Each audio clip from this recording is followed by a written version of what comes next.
What do you think a nurse's or doctor's agency is in any medical situation?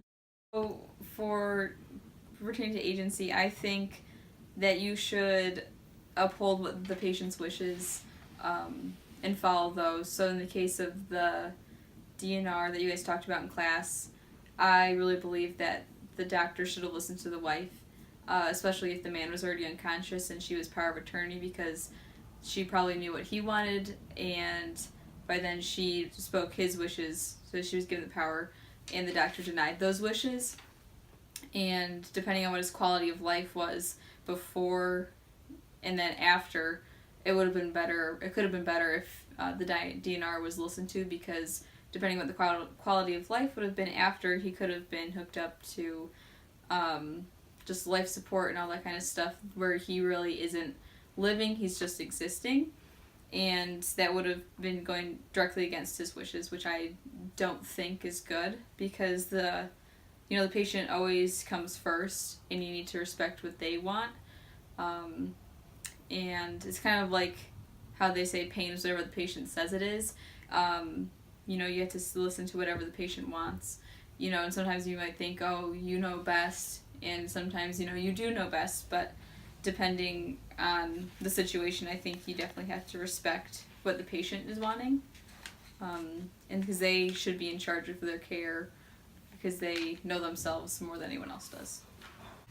So I think a nurse's or a doctor's agency in any medical situation is to use the training that they've gotten to give the best medical advice they have, but ultimately in the end they have to respect the patient's wish.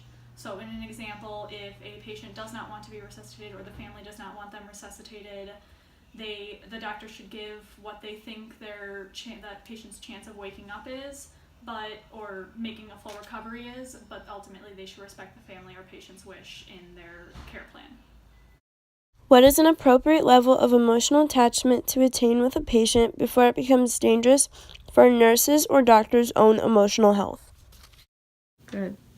So I think one of the biggest things is emotional attachment, because everyone's human, and that's one of the biggest things in human interaction is you want to form those attachments, but in a professional setting, and especially in the professional setting of a hospital or client-patient based relationship, it's very important to maintain boundaries and maintain distinctions between how attached you are, if you're looking more of them in like a feeling of how you would love a family member, than just how you would love a patient and how you provide care for them in that way. I think that's where you need to draw the line, kind of, that kind of mentality. I think when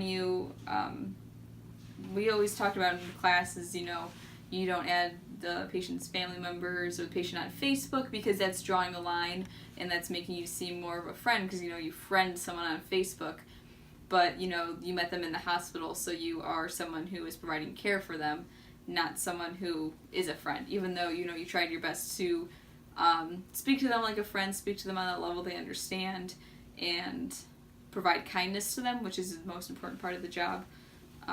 You can't cross certain boundaries, because it's just not appropriate in situations like that. And then I've been in the other side of things, where my sister was the patient and my family members were my family and I were, in the hospital with my sister, and we loved the nurses so much. And I say that like we actually loved them because they helped my sister and my family out. But, they always had that line that they had, that yes, they loved my sister in the way that they wanted the best for her, in that form of love. But they said, we don't want to see you anymore, because if we see you, that means you're in the hospital. They had that way of like, we love to take care of you, but we'd rather not be taking care of you. And that kind of mentality of, if we're not, that means you're doing well. So I think that's a good boundary level. They want to know you're doing well, but they don't need to know, what you're posting on Facebook, or they don't need to have dinner with you all the time, even though, some of those times you're like, oh, I would love to, be this person's friend if we wouldn't have met in the hospital. But, the changes that you did are unfortunate, but, you can't cross that boundary.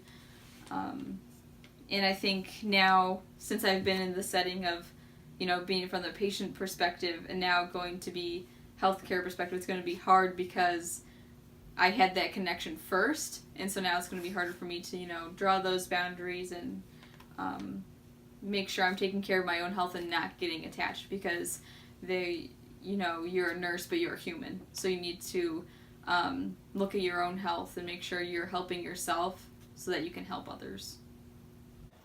So I think emotional attachment with a doctor-nurse-patient interaction is a fine line that every doctor or nurse has to walk at all throughout their career.